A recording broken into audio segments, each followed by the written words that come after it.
Hanno iniziato la procedura di rilascio dell'immobile a casa mia. Ma mettermi in strada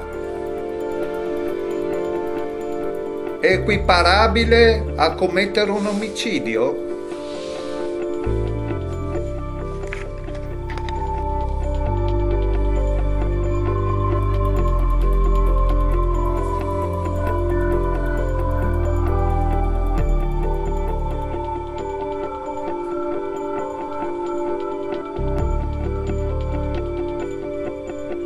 Gli sgomberi di case occupate senza titolo a Monfalcone.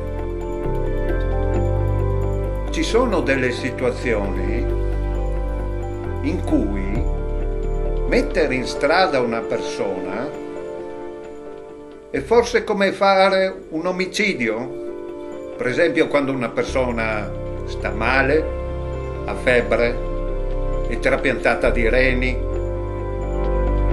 In questi casi qui, quanto è legittimo metterlo in strada? I servizi sociali.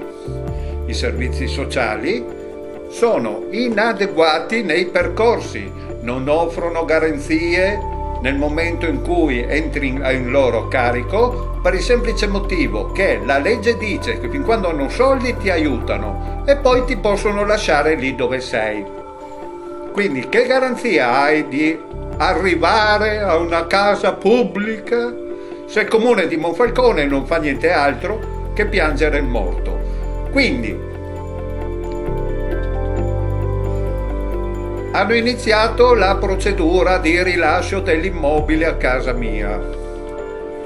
Ma mettermi in strada